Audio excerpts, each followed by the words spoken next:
That appears to conclude an hour and 40 some odd minute speech by the president. It's the longest speech of its kind. President Trump moved through a flurry of the actions he's taken in the first 43 days of his administration: deportations, tariffs, ending environmental regulations, reinstating merit-based hiring, revoking diversity and inclusion measures. He blamed the Biden administration at several turns in a way that presidents don't usually in these kinds of speech. He praised Elon Musk and the efforts of his department. And I would say, just as a final note, he gave the speech to half the room, the Republican half, tilting his body because the Democrats were having none of it. But as a final note, I'd note that while voters say that lowering prices is their key issue, it was arguably the thing that got him elected, he spent very little of the speech on that, and indeed, he devoted more direct attention and detail to the issue, to transgender issues, than he did to lowering consumer prices. Right you are, John. Couple thoughts here. How'd you like to be Elissa Slotkin tonight? The Michigan senator is set to give the Democratic response. She's been waiting, I'm going to guess, impatiently, because she's going to go next, and it's going to be late and fewer people will see it. The divide in American politics on full display 3 minutes after he met a Hamas delegation in the Qatari capital of Doha. There are no reports of any breakthroughs during this meeting in ongoing ceasefire efforts between Israel and Hamas. Nonetheless, this marks the first time a U.S. administration has publicly acknowledged meeting with a militant group. Both the U.S. and Israel consider Hamas to be a terrorist organization. This meeting comes at a sensitive time when ceasefire efforts are at a standstill. The first phase of the ceasefire ended over a week ago, and since then, the sides have been unable to find a way forward. President Donald Trump is taking a tough public line. He met with a group of recently released Israeli hostages at the White House, and afterwards he said he was issuing his last warning to Hamas to release all remaining hostages in Hamas captivity. The militant group responded with its own tough statement. It says no more hostage releases unless it is part of a lasting ceasefire agreement. So for the time being, we are seeing very tough public posturing by the various sides. At the same time, we now know of an ongoing dialogue between the U.S. and Hamas that could open the door to some backroom negotiations.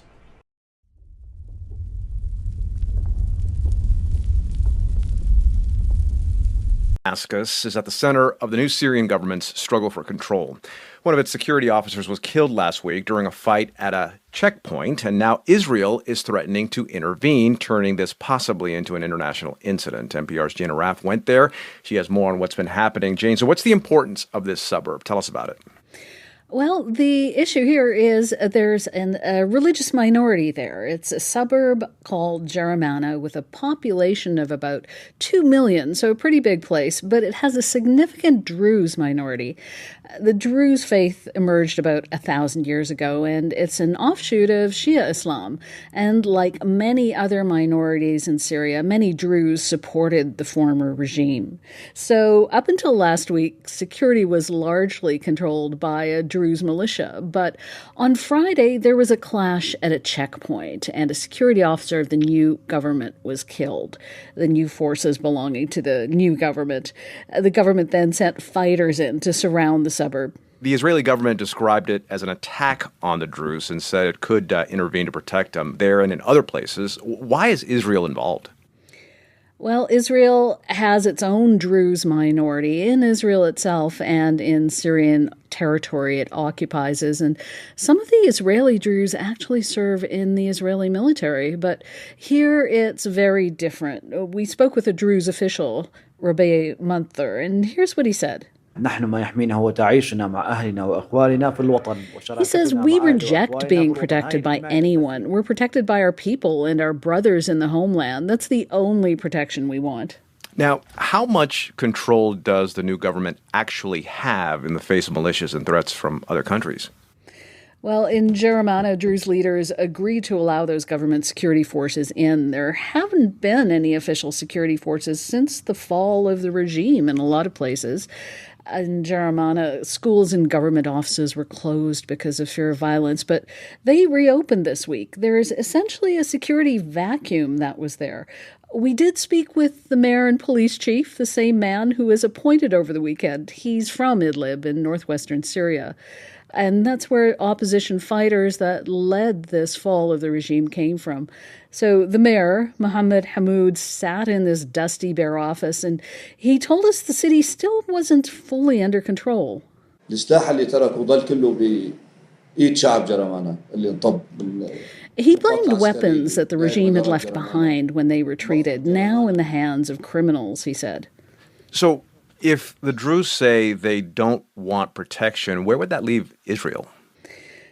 Well, there have been Israeli airstrikes on Syrian military targets, a kind of a wide array of them. So it's clearly not just about protecting the Druze, but Israel has warned Syria's new government not to deploy its own troops south of Damascus. And all of that has raised tensions with Turkey, which is the other major player in the region. It says it won't allow Israeli interference in Syria, and it's talking about building more Turkish bases in this country. That's NPR's Jane Arraf. Jane, thanks.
And Jesus knew their thoughts and said unto them, every kingdom divided against itself is brought to desolation, and every city or house divided against itself shall not stand.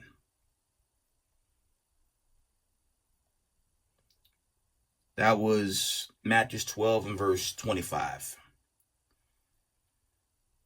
Matthew 12 and verse 26, and it reads, and if Satan cast out Satan, he is divided against himself. How shall then his kingdom stand? Kol Halo Yahweh, Bashima Mashiach Yahushai, Rahar Rakar Kodash. Double honors to the mighty men, the elders, and the apostles in the community, waking up the lost sheep of the house of Israel in these last days. Peace and blessings to everyone doing this truth and humbleness and sincerity. Again, I'm going to say shalom, and coming off an explosive week, right? You had the United States President Salakia have a hearing in Congress, and you saw a nation divide against itself, right? I watched some of it, okay, and you had one side in favor and you had another side in opposition. And remember, he was supposed to won the House and the Senate, but that didn't really look like the case in that hearing. And it's a warning sign to what's coming to America. You had that. You had not long ago, the United States president gave a warning to free the hostages or else. And you can see Iran responded with their new weapons and missiles. Okay. And the post proved they're going into this war. Okay. And there's not a lot of time left for America The plagues is already overthrowing this place, man. Bird flu, okay, all types of diseases just rising up against this place on all fronts. You have measles outbreaks again in certain parts of the land. Okay, it's just really getting bad for Babylon the Great. The United States of America is Babylon the Great, and the Most High is emphatically judging this place. Give me a minute.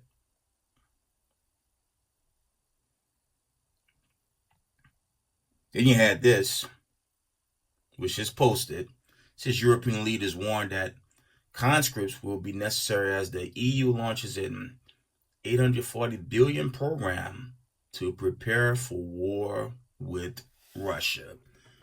Can't get around that. Because a lot of these Republicans, they figure, oh, we made Zelensky tap, but even if they break Zelensky, it won't stop the judgment on America.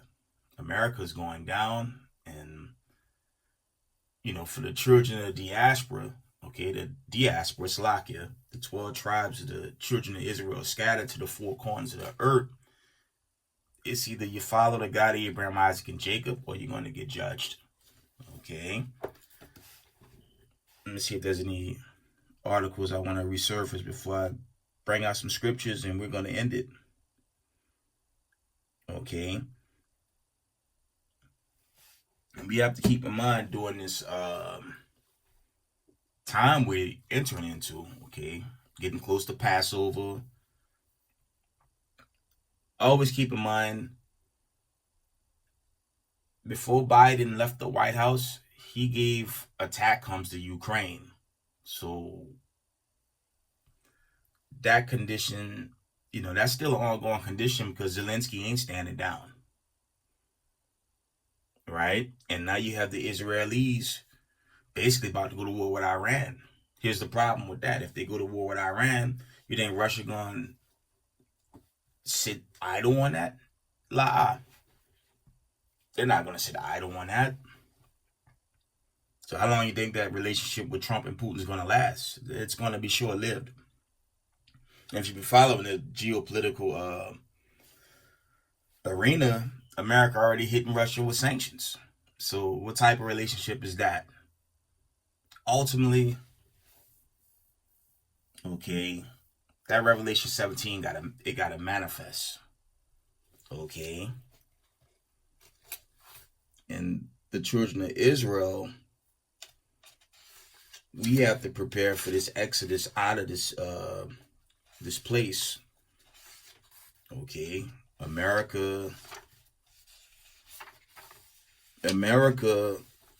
is going to be judged, and yes, the United States of America is going to be burnt away by thermonuclear destruction. Okay. In the heat of this destruction, this is what the Lord going to do for the Israelites. Let's get Jeremiah 16, 14, and 15 real quick. And it reads, "Therefore, behold, the days come, said the Most High, that it shall no more be said that the Lord liveth that brought up the children of Israel out of the land of Egypt." It's going into the first Exodus. Verse 15. "But the Lord liveth that brought up the children of Israel from the land of the north," talking about North America, Babylon the Great, "and from all the lands whither he had driven them, and I will bring them again into the land that I gave unto their fathers." And we all know that didn't happen after World War II. Okay, that's talking about us. And as this war, the proxy wars continue, the famine and the plague begin to overthrow America, we have to brace for this exodus because it's coming. But ain't nothing coming until the missiles come, right? Let's go to Revelation 17. This is a hot read right now. Let's get Revelation 17. I'm going to try to speed run it, I guess. And I in this video. This is one of the more heavier prophecies that has to play out. And that'll usher into Joel 3. Okay. That'll bring in our deliverance when Hamashiach Yahushua destroy these nations. Okay. You can link it up with Revelation 2. You're going to subdue these kings and these heathens, chiefly your racism, white supremacists, and the Israelites. Okay, when you go to Jeremiah 37:10 on down, Jacob's trouble, we're going to be at rest. Ain't nobody going to make us afraid no more, right? Revelation chapter 17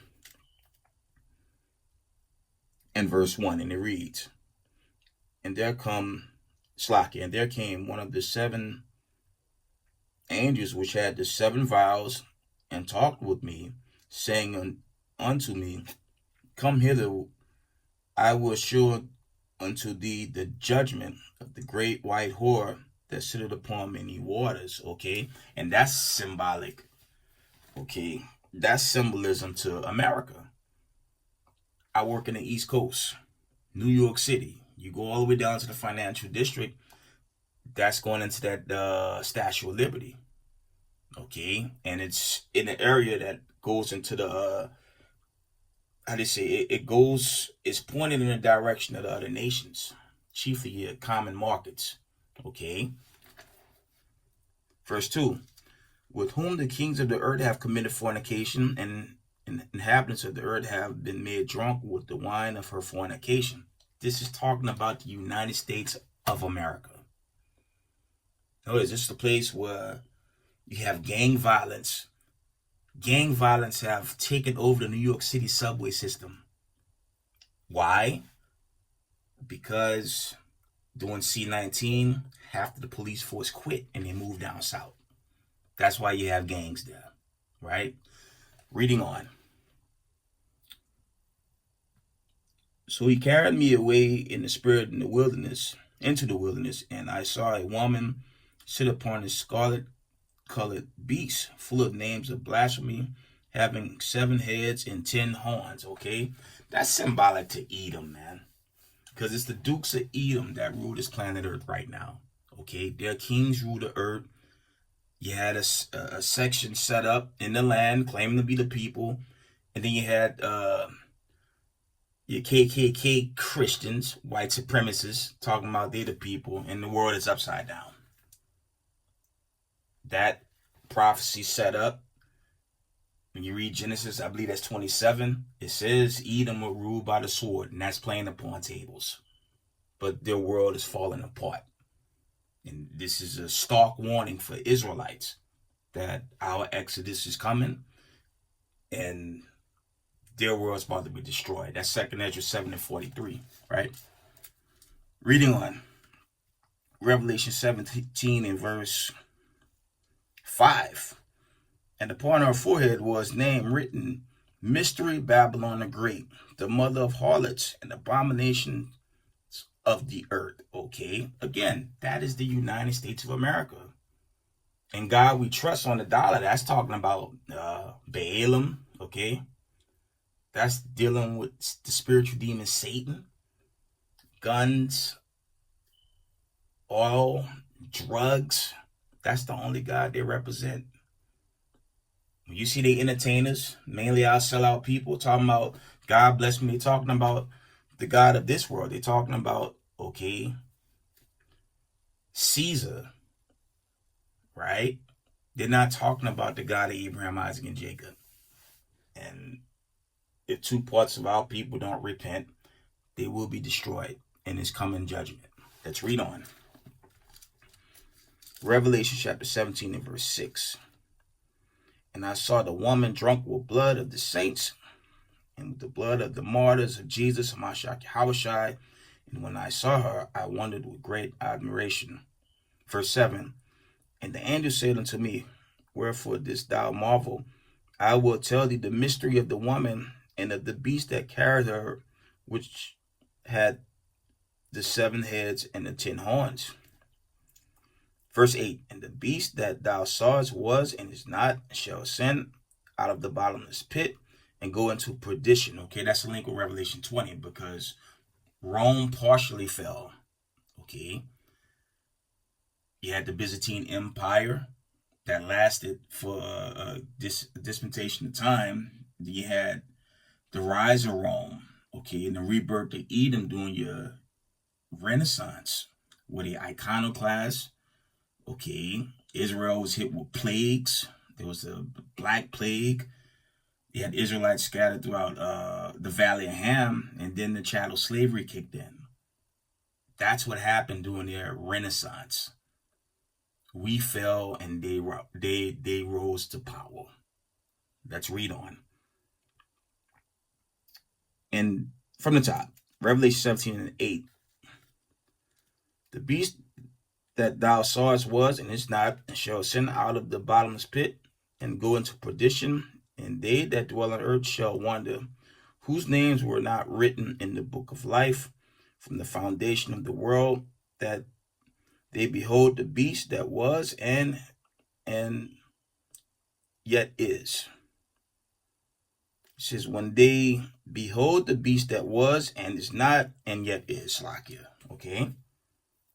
In that book of life, that's going into the judgment, because those judgments, okay, them Slakia found written in the book of life, and those that's going to be judged, that's being prepared as now. That's why you have to wear your fringes. You have to walk in a form of atonement. Brothers going into fast. You have to do these things that the Lord have mercy on you come judgment day, right? Because this time is coming. It's very obvious.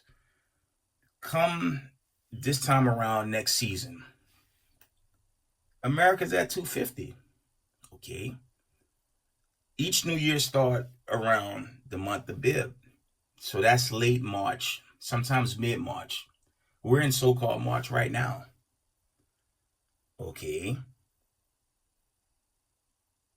Next year is 250. In this place, honestly, family, I don't even know if America's going to make it, just based on what's happening right now.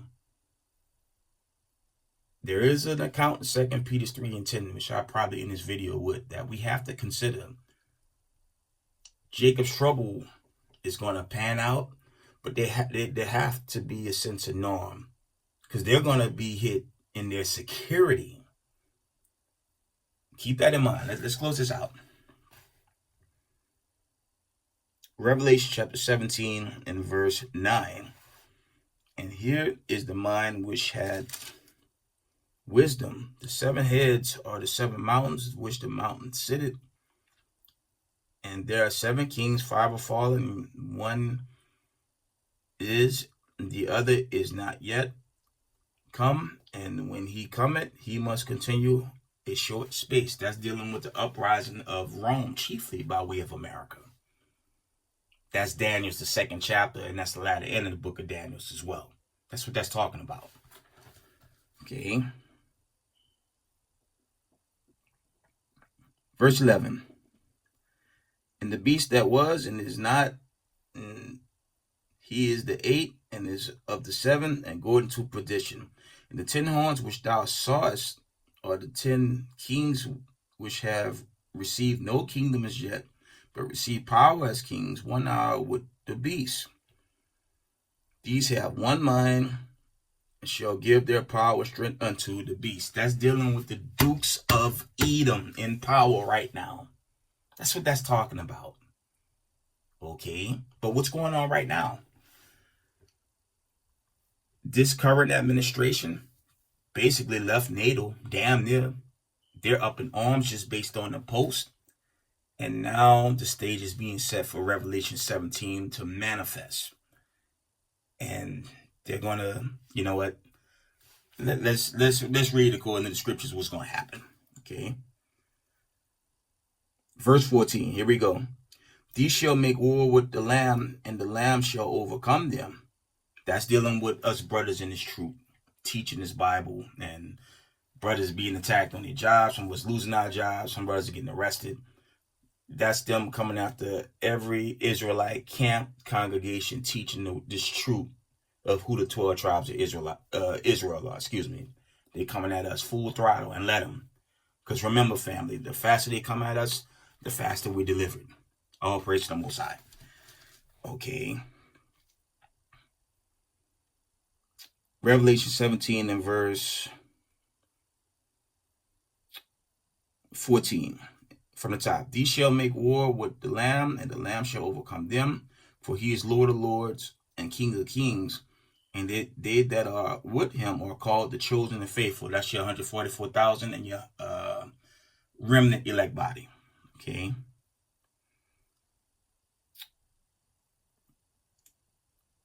Verse 15. And he said unto me, the waters which thou sawest, where the whore sitteth, are peoples, multitudes, and nations and tongues. That's dealing with the people. That's also dealing with the Israelites scattered among the people.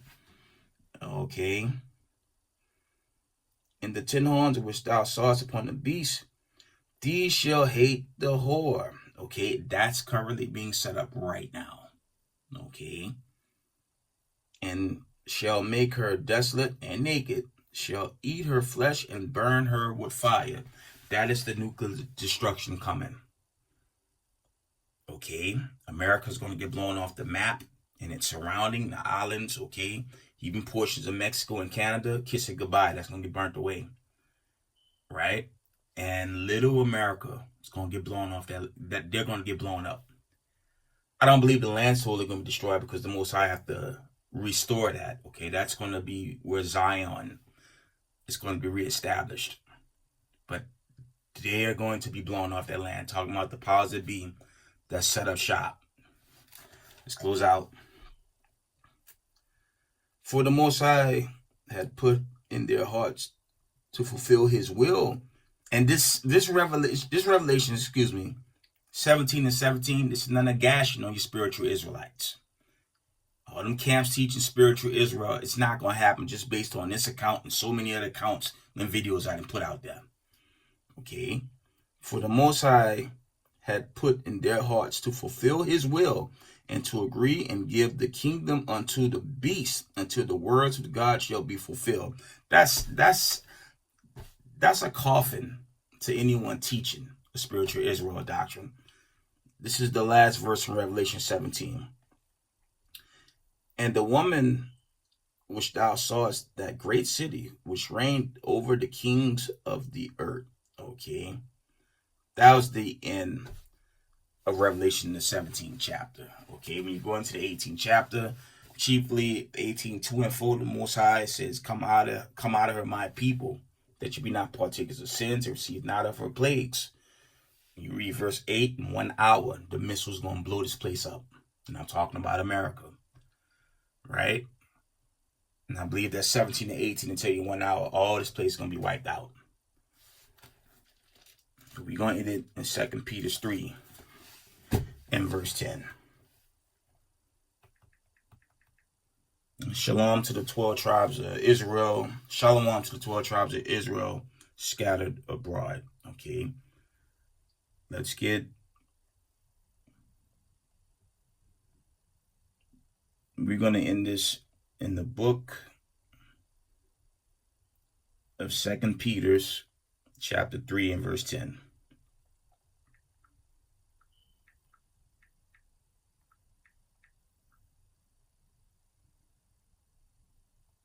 And it reads, but the day of the Lord will come as a thief in the night, in which the heavens shall pass away with a great noise, and the elements shall melt with fervent heat. The earth also, and the works that are therein shall be burned up. Okay. You can also link that up with Isaiah 66:15 to at least 17. Because the Lord's going to tear this place up. And when you read Revelations, the 20th chapter, if you're not found written in the Lamb's Book of Life, you're going to die on his judgment day. Okay, you're going to have nuclear fire. You got the chariots on the scene. Okay, yeah, Isaiah 43, 1 and 2 going to manifest. Zechariah 13, 8 and 9 is going to be playing out as well. Okay. The Lord's going to save his chosen, and the wicked's going to be destroyed. But with that, we'll give all praise, honor, and glory to the God of Abraham, Isaac, and Jacob, Yahweh, Ba'ashem Mashiach, Yahushai, Double honor to mighty men, the elders, the apostles in the community, waking up the lost sheep, the house of Israel in these last days. Peace and blessings to everyone walking in His truth, walking in humbleness and sincerity. Israel, I love y'all. We got next. Shalom, family.